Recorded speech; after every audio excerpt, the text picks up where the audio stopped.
In the vibrant and bustling village of Nsukka, nestled among the rolling hills of Nigeria, lived a young girl named Zara. The village, a patchwork of clay-roofed houses and narrow winding paths, was always alive with the sounds of laughter and chatter. Markets buzzed with energy, vendors calling out to potential buyers, and children played in the dusty streets. Zara was a curious and intelligent 13-year-old orphan with deep brown skin and bright, observant eyes that missed nothing. Her inquisitive nature often led her to explore every corner of Nsukka, from the bustling marketplace to the tranquil banks of the nearby river. Despite her vibrant surroundings, Zara's life was not without its challenges. She had been living with her foster mother, Mama Chiamaka, for as long as she could remember. Mama Chiamaka was known throughout the village for her stern demeanor and clear preference for her biological son, Obi. The small house they shared was always filled with tension, a constant reminder to Zara of her status as an outsider. Mama Chiamaka, a woman of formidable presence, had deep brown skin like Zara and wore her hair in neat cornrows adorned with colorful beads that clicked softly as she moved. Her eyes were warm but firm, revealing a strength tempered by kindness, though Zara rarely saw that side directed toward her. Instead, Mama Chiamaka's affections were reserved for Obi, a lively boy a year younger than Zara, who basked in his mother's attention. The morning of Zara's birthday dawned bright and clear, the air filled with the scent of blooming flowers and the distant hum of village life. For Zara, birthdays were a bittersweet affair, a day that brought a mix of hope and dread. She stood quietly by the window, watching the villagers go about their day as she waited for the small celebration Mama Chiamaka had promised. In the living room, a modest spread awaited, a small cake and a few wrapped gifts. Mama Chiamaka handed out the gifts, starting with Obi, who received a beautifully crafted kite adorned with colorful Ankara patterns. The kite was a coveted item among the village children, and Obi's face lit up with joy as he unwrapped it. You know how much I've been wanting this," exclaimed Obi, his eyes wide with delight. I do," Mama Chiamaka replied with a warm smile, ruffling his hair affectionately. I'm glad you like it." Zara watched the exchange, a pang of longing in her heart. She eagerly unwrapped her own present, hoping for something special. Her excitement quickly faded as she found a pair of plain socks inside the wrapping paper. Disappointment washed over her, but she tried to hide her feelings, knowing better than to show her true emotions.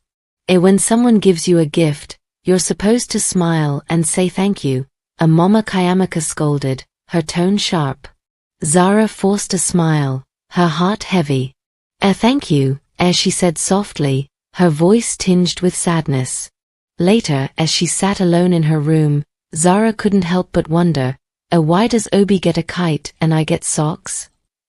Her thoughts were interrupted by Obi's teasing voice.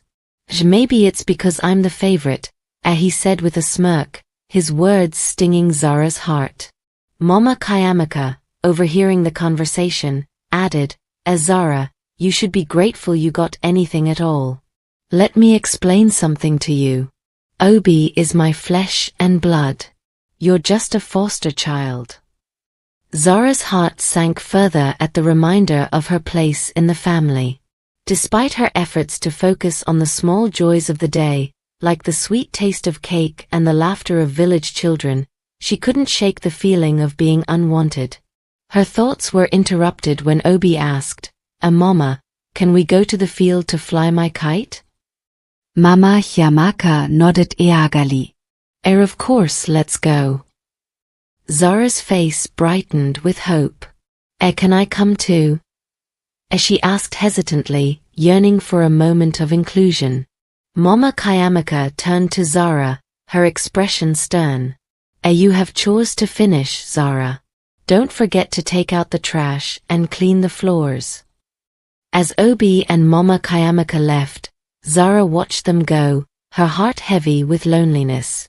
She sighed and set about her tasks, trying to push away the feeling of being unwanted.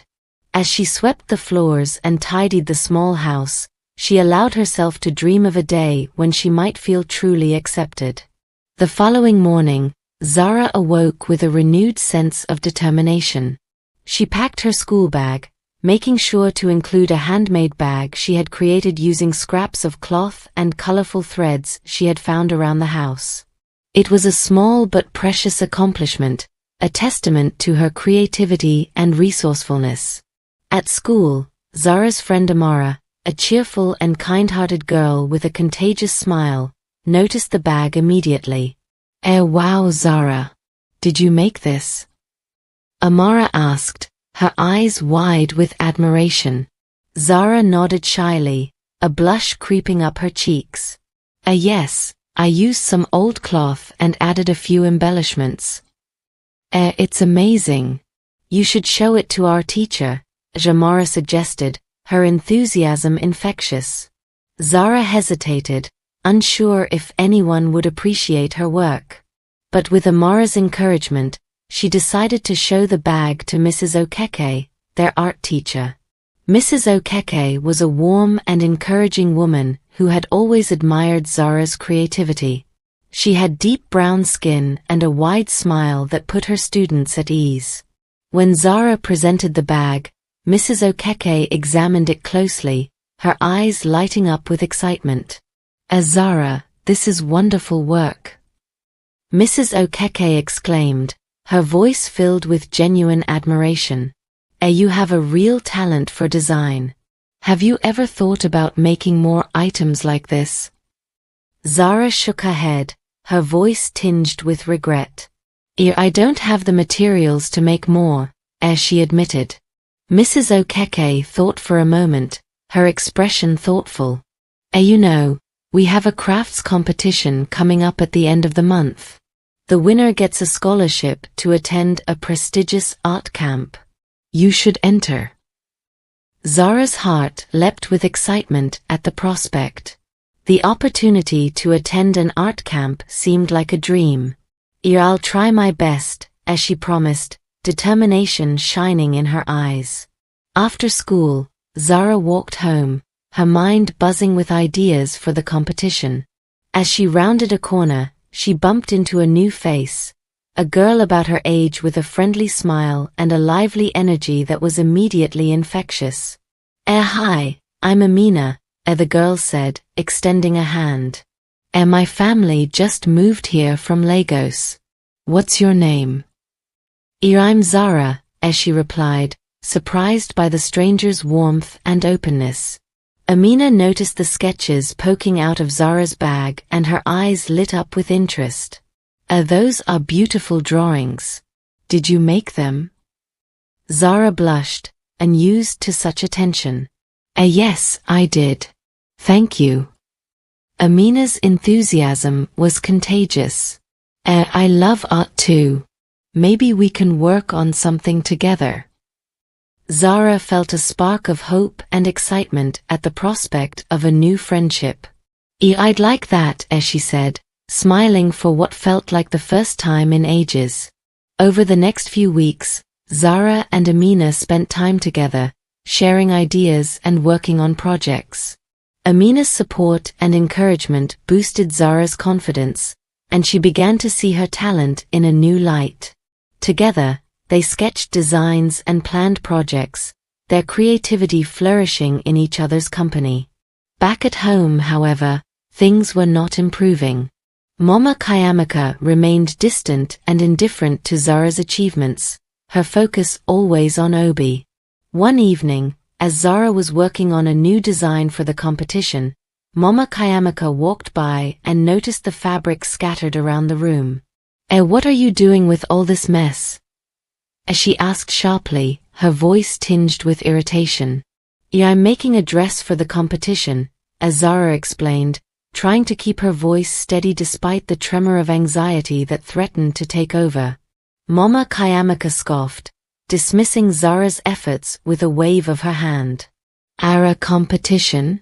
You think you can win? Don't waste your time." Zara's heart sank, but she refused to let Mama Chiamaka's words deter her. She was determined to prove her worth, not just to others but to herself. Her resolve only strengthened her determination to succeed, and she poured her heart and soul into her work. As the day of the competition approached, Zara's excitement grew. With Amina's help, she gathered materials from around the village, piecing together a dress that was both vibrant and unique. Inspired by the rich colors and patterns of the Igbo culture, Zara's creation was a testament to her heritage and creativity. The day of the competition arrived, and Zara felt a mix of nerves and excitement as she prepared to present her work. She stood by her dress, a swirl of vibrant colors and intricate patterns that reflected her love for her culture and her passion for design. As the judges examined the entries, Zara felt a flutter of anxiety but held her head high, proud of what she had created. When the results were announced, Zara could hardly believe her ears. She had won first place. The scholarship to the art camp was hers, and with it, a chance to explore her passion for design further. The realization that her hard work had paid off filled her with a sense of accomplishment and pride. News of Zara's victory spread through the village, and even Mama Chiamaka couldn't ignore it. Slowly, she began to see Zara's talent in a new light, realizing that she had underestimated the young girl. One evening, Mama Chiamaka approached Zara with a hesitant smile, a softness in her eyes that Zara hadn't seen before. "I heard about your win," Mama Chiamaka said, her tone softer than usual. "You did well." Zara looked at her foster mother, surprised by the change in demeanor. Thank you," she replied cautiously, unsure of how to respond. Mama Chiamaka continued, "I should have been more supportive.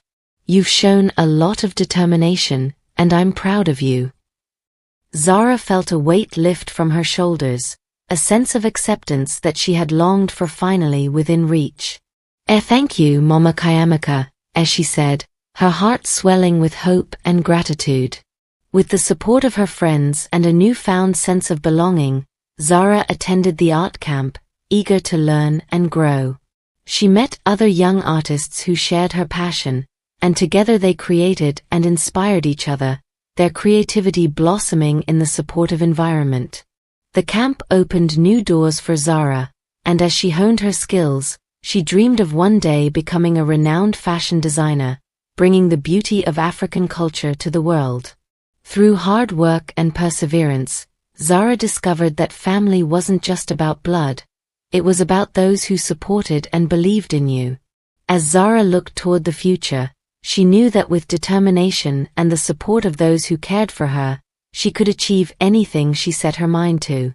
Her dreams were finally within reach, and with each step forward, Zara embraced the possibilities that lay ahead, confident in her ability to create a bright and promising future for herself.